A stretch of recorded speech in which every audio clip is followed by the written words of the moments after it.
Good afternoon. It is just after the end of the basketball session. It was very nice, and I want to come back with a summary of the philosophy of Spinoza. What really Spinoza has brought to philosophy and theology and to scientific discoveries is very great. All great recent researchers have read his books, like especially his masterpiece Ethics, or Ethics Explained According to Geometric Order. Yeah, in this book, he tries to he successively showed that there is no difference between the worldly things and the divine things. There is no difference.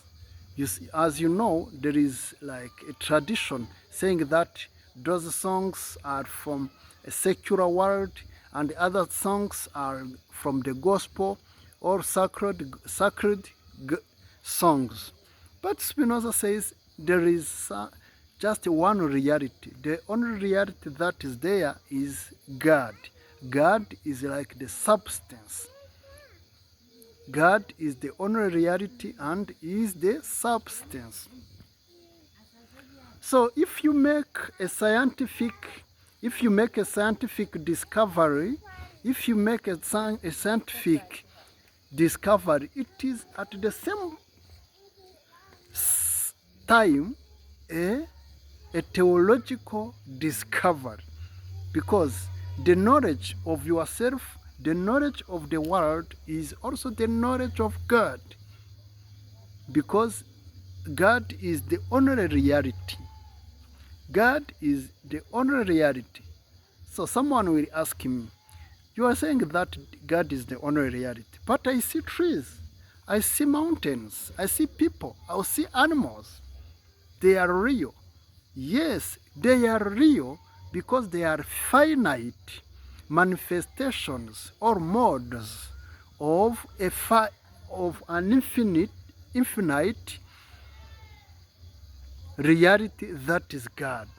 So if you see a tree, if you see a river or water or a human person, he is not different from God. He is a manifestation of God.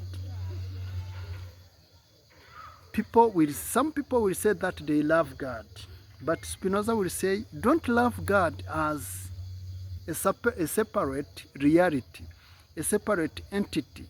No, but love God as your nature. He pushes us to discover another love of God, what he calls amor intellectualis Dei in Latin, and in French is l'amour intellectuel de Dieu, and in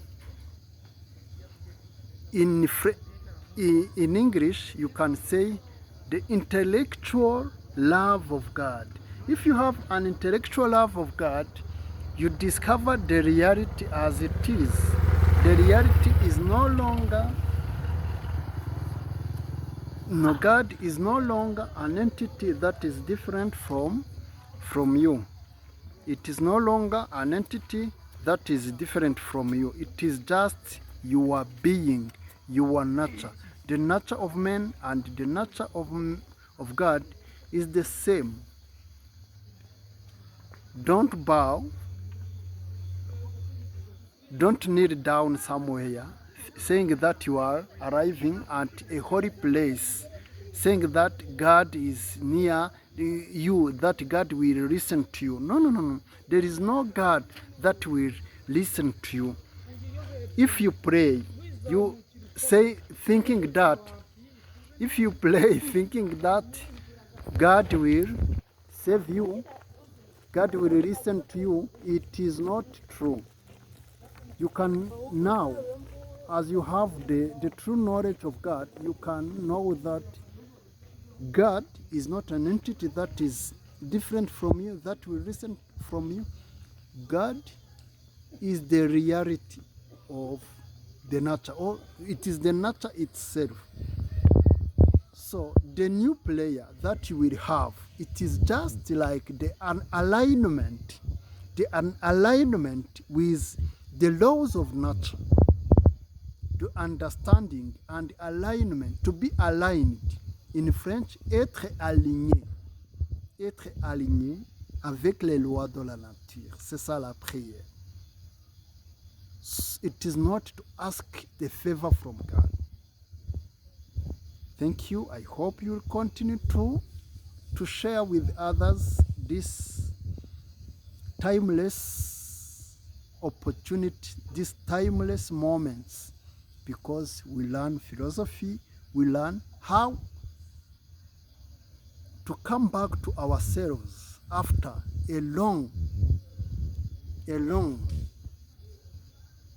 time that we have spent thinking that God is different from the nature. We are Peter Clever Rurangwa. Thank you.